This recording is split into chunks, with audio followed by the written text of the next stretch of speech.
Kind of do a spoiler alert here. If you've read this story before, you know that what his dream was there was this big statue and it got hit by a rock and demolished. Okay? Why this is so incredibly terrifying to him is we found through archaeology, not we as a collective whole, not myself. They have found through archaeology that kings in that era, as they conquered a land, would put up a big statue of himself in the conquered land to remind everyone who was the boss. So in other words, Jeremy has come over here and kicked the cranes table, and then he puts right in the center of the table this big replica of Jeremy. As they're eating lunch, Jeremy is staring down at them. And it's not a religious icon, it's an icon of power and authority, okay? This is Jeremy going, I'm ruler of this table, and I bossy you, okay? That's what's going on. He's got one back at the Saladino table. They don't like it, they're throwing food at it during lunch, but it's back there at their table too, right? It's a symbol of authority that Jeremy's in charge, okay? So, to see in this dream, this image that then is smashed by a rock and destroyed, in his mind, it's the gods are telling you, you're going down. And for the guy that is running really, really scared that he's going to lose his throne, it's kind of overcompensating for that by trying to demolish more countries and area to build up his own kingdom. The gods have just told him in his mind, and he's not sure, but it seems like the gods might be telling him, you're going down. So he can't sleep.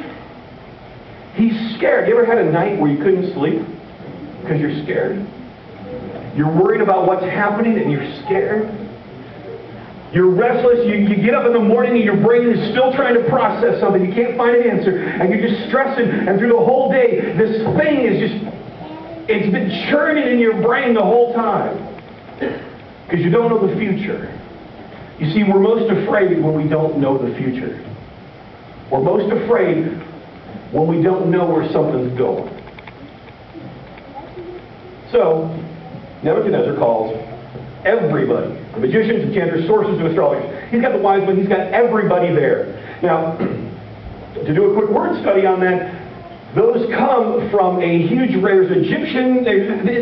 These guys span all the lands that he's conquered, basically. So as Jeremy's going around and he defeated the cranes table, he looked and said, who's the smartest person here? He looked at Kenny and said, no way. But Michelle's pretty smart, we'll take her. Okay. Looked over at Peter and Leanna's table that is now grown since you've taken over. Good job. And then it takes Peter and rips the Saladino table and says, who's the smartest guy here?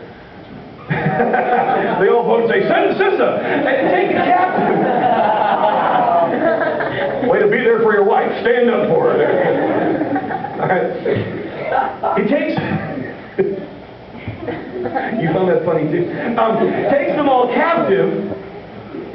captive, and brings them to serve in his court. So he now has pretty much the world, the then known world of their area. He's got representatives from all the religions and systems of knowledge that are there. They've all come to him. So he brings them all out, and yet he's really scared of them. Now, if you've heard this story before, oftentimes the king didn't remember his dream. The Bible doesn't say that. We're not really sure. It may be that he didn't remember it. It may also be that he remembered it. But those guys had books, okay? Books that said, okay, this is what dreams mean. Take a, illustrated guide to North America, but illustrated guide to dreams. If you have a snake, it means this. If you have a turkey, it means this. If you have water running, it means this. And he's saying, if I tell them this dream, I've got all these guys, and some of them I'm not sure really got my back, because they're prisoners of war. And they could start a revolt against me. So he doesn't want to tell them his dream. He doesn't want to tell them what's going on. Because he can play into their hands. Alright? So, verse 2, he called them and demanded they tell him what he had dreamed. And they stood before the king. He said, I've had a dream that deeply troubles me, and I must know what it means. Verse 4. Then the astrologers answered to the king in Aramaic, Long live the king, tell us the dream, and we will tell you what it means. But the king said to the astrologers, I'm serious about this.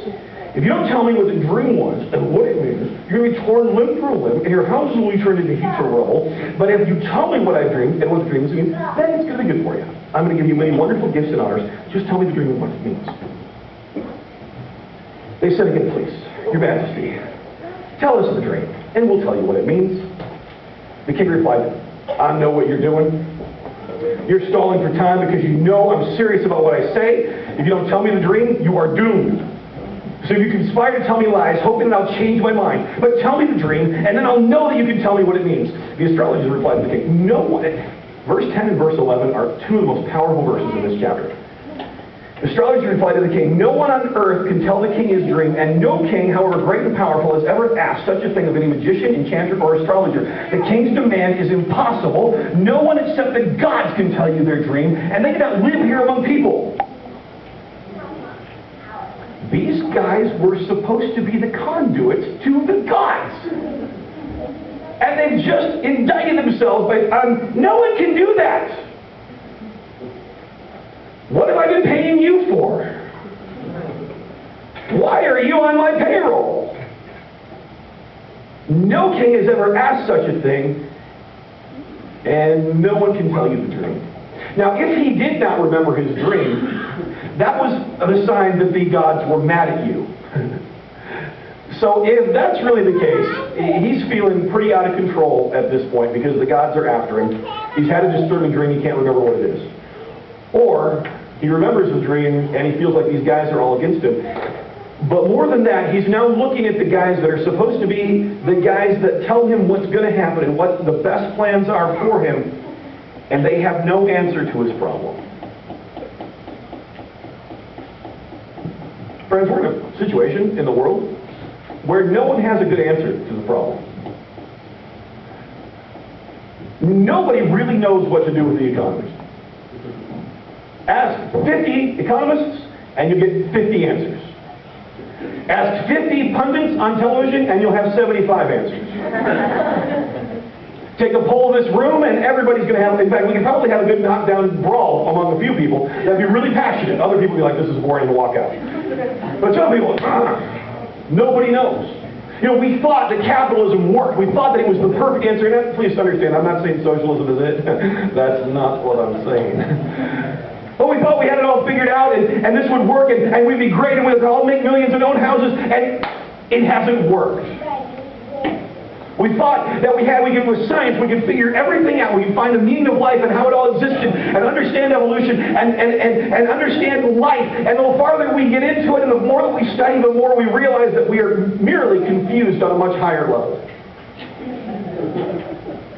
I read an article about a guy this week who's an atheist, who's making atheists really, really upset and confused. Not confused, just upset.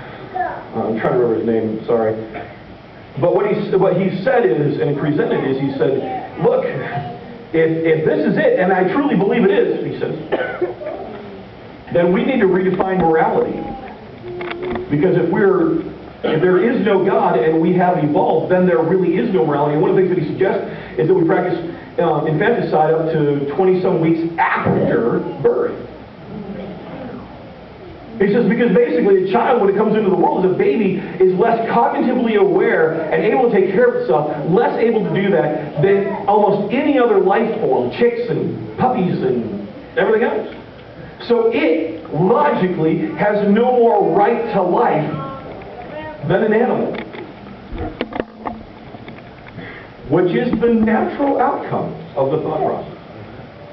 And we thought we could understand it all, and yet we come up and it has all failed us. And you've had this in your own life. You thought you had your career, your job, your life, your marriage, your children all worked out. You remember how smart you were 10 years ago? And now that real life has hit, you're going, it's all starting to fall apart just a little bit. I don't know nearly as much as I thought I did. Some of us have had that happen in our spiritual journey with God. The things that we were taught, suddenly those answers don't seem to work anymore. And we feel a little bit empty because everything is falling